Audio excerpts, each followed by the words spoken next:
अस्सलाम वालेकुम students, I hope आप सब बहुत खैरियत से होंगे। और आज जो हम टॉपिक स्टडी करने जा रहे हैं वो बेसिकली हमारे पिछले टॉपिक अनसर्टेनिटीज़ की ही एक कॉन्टिन्यूएशन है।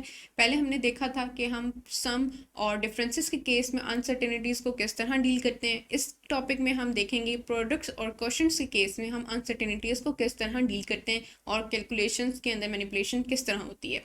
सिमिलरली जैसे पिछले केस में किया था, हम सपोज करेंगे कि हमारे पास दो क्वांटिटीज़ हैं ए और उसके अंदर एक certain amount of absolute uncertainty है डेल्टा ए। सिमिलरली हमारे पास एक क्वांटिटी है बी जिसके अंदर एक सर्टन अमाउंट ऑफ अनसर्टेनिटी है जिसको हम कहते हैं डेल्टा बी। अब अगर मैं कहूँ कि आपने इन दो क्वांटिटीज़ को मल्टीप्लाई करना है यानी ए डॉट बी करना है, यहाँ पे डॉट से मुराद है आप सिंपल मल्टीप्लिकेशन कर रहे हैं, तो ऑब्वियसली जेड के अंदर भी एक सर्टन अमाउंट ऑफ अनसर्टेनिटी तो होगी, मगर अब ये अनसर्टेनिटी किसके इक्वल होगी। तो सबसे पहले आपने ये याद रखना है, जब भी आपको प्रोडक्ट या क्वोशंट आएगा आपने अपनी अब एब्सोल्यूट अनसर्टेनिटीज़ को सबसे पहले परसेंटेज अनसर्टेनिटीज़ में कन्वर्ट कर लेना है, ठीक है। और वो किस तरह करते हैं वो आपको पता है कि अगर मैं आपको इधर बताऊं कि आपके पास अगर एक एब्सोल्यूट अनसर्टेनिटी है तो उसे परसेंटेज अनसर्टेनिटी में किस तरह कन्वर्ट करेंगे, उसको आप डिवाइड करें उसकी बेस्ट एस्टिमेट वैल्यू से और मल्टीप्लाई कर दें 100% से, तो आपके पास ए के अंदर जो एब्सोल्यूट अनसर्टेनिटी की वजह से जो परसेंटेज अनसर्टेनिटी आ रही है वो निकल के आ जाएगी, ठीक है। तो आपके पास परसेंटेज अनसर्टेनिटी आ जाएगी, ओके। अब प्रोडक्ट क्वोशंट के केस में होता ये है कि ए और बी तो आपस में मल्टीप्लाई होंगे मगर उनकी अनसर्टेनिटीज यानी कि इस केस में उनकी परसेंटेज अनसर्टेनिटीज ऐड होंगी, एब्सोल्यूट अनसर्टेनिटीज ऐड नहीं होंगी। तो आपने देखा कि आपको परसेंटेज से एब्सोल्यूट में जाना कितना ज़रूरी है और ये चीज़ आनी चाहिए आपको। इसका फॉर्मूला ये होता है, आगे आने वाले एग्जाम्पल्स में भी देखेंगे कि हम किस तरह परसेंटेज से एब्सोल्यूट में कन्वर्ट करते हैं। और क्वोशंट और प्रोडक्ट के केस में हमेशा अपने परसेंटेज अनसर्टेनिटीज़ में अपनी जो गिवन वेरिएबल्स हैं उन्हें कन्वर्ट करना है। तो अगर मैं इसको कंटिन्यू करूं तो वो क्या होगा कि ए प्लस माइनस, अब उसकी परसेंटेज अनसर्टेनिटी को हम यूज़ करेंगे A percentage dot B percent plus minus B के अंदर जो परसेंटेज अनसर्टेनिटी है। अब ये क्या हो जाएगा, ये तो हो जाएगा simple A dot B plus minus, मगर जो अनसर्टेनिटी है वो बेसिकली इन दोनों की परसेंटेज अनसर्टेनिटी का सम होता है, z plus minus delta z।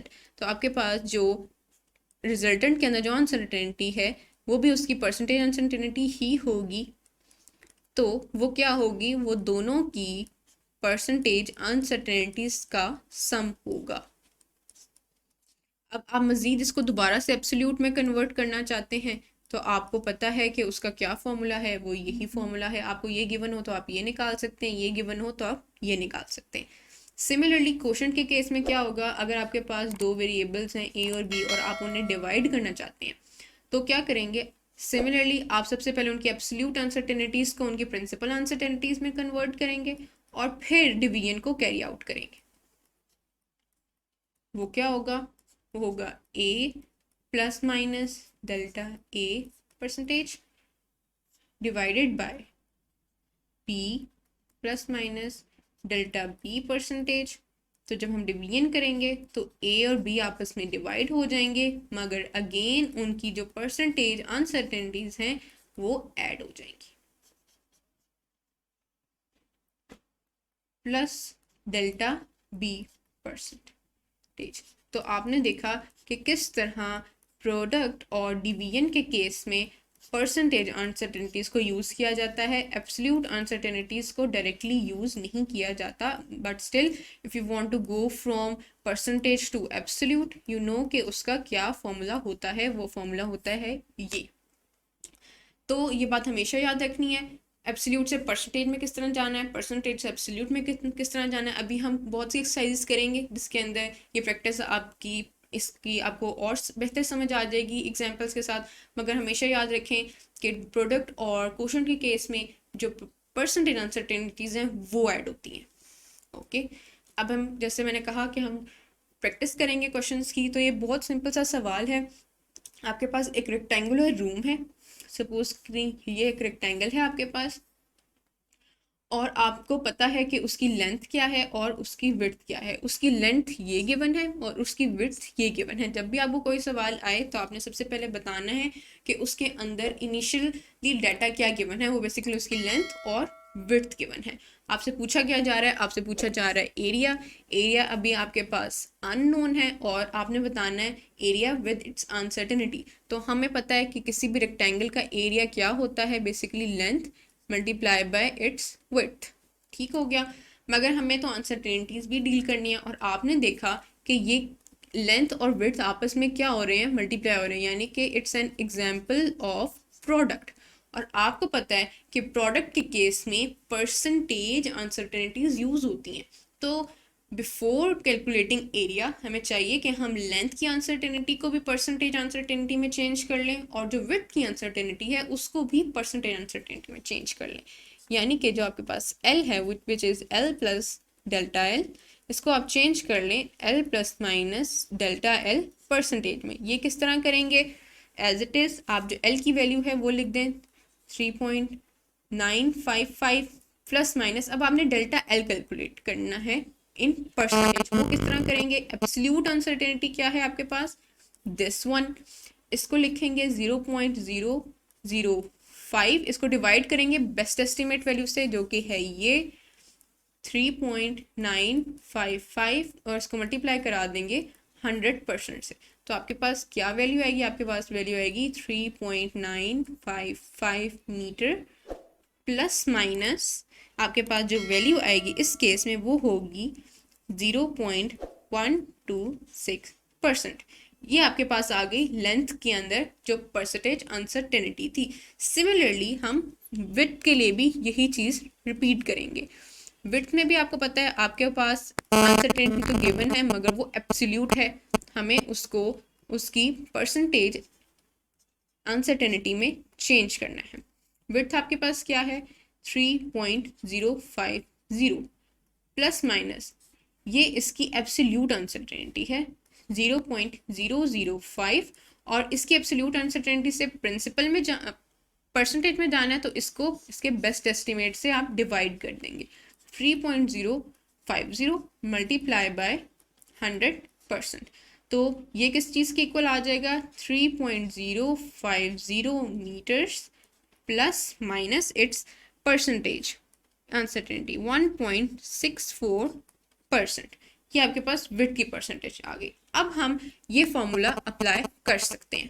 तो आप क्या कहेंगे कि area plus its percentage uncertainty is equal to length multiply by width plus minus we will add the uncertainties of both these quantities।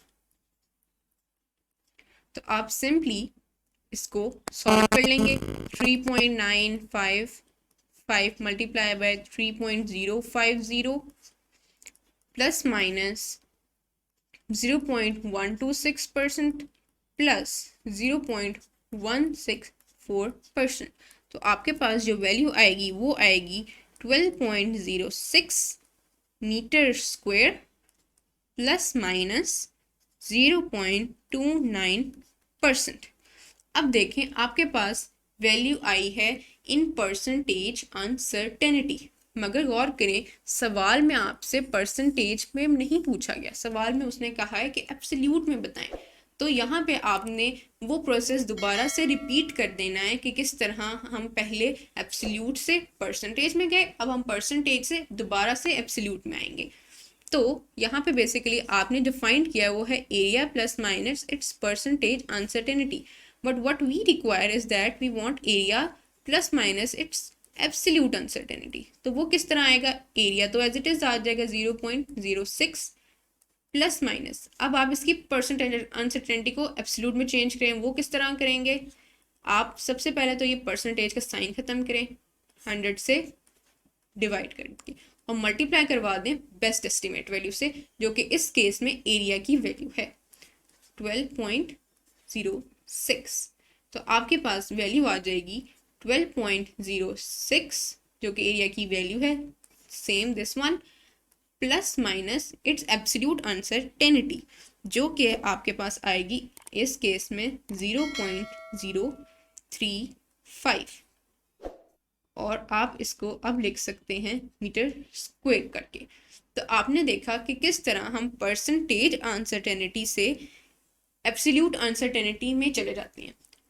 Again for the sake of revision मैं आपको formula फिर बता रही हूँ कि किस तरह जाना है। आपके पास अगर परसेंटेज है तो आपने उसको करना है 100 से divide, multiply by the actual value, तो आपके पास एब्सोल्यूट अनसर्टेनिटी आ जाएगी। और सिमिलरली अगर आपके पास एब्सोल्यूट अनसर्टेनिटी हो तो उसको डिवाइड करें उस वैल्यू से, सेम दिस वैल्यू जो कि बेस्ट एस्टिमेट होता है, और उसको मल्टीप्लाई करवा दें 100% से, तो आपके पास परसेंटेज अनसर्टेनिटी आ जाएगी। ओके, क्लियर हुआ कि किस तरह एक ही फॉर्मूला है, बस उसको रीअरेंज किया हुआ है परसेंटेज के लिए अलग से और एब्सोल्यूट के लिए अलग से। तो इस तरह हम एरियाज कैलकुलेट करते हैं, प्रोडक्ट्स के लिए डिफरेंट तरह से चलते हैं, और हम जो क्वोशंट है वो भी इसी लाइंस पे कैलकुलेट करते हैं। आई होप सो आपको ये सब बातें समझ आ गई होंगी, but still if you have any other questions के अनसर्टेनिटीज़ को किस तरह डील करना है, प्रोडक्ट से प्रोडक्ट किस तरह निकालना है, क्वेश्चन किस तरह निकालना है, और एब्सोल्यूट से परसेंटेज, परसेंटेज से एब्सोल्यूट किस तरह आना है, तो do reach out to me and I will try to answer all your questions. Have a good day and best of luck.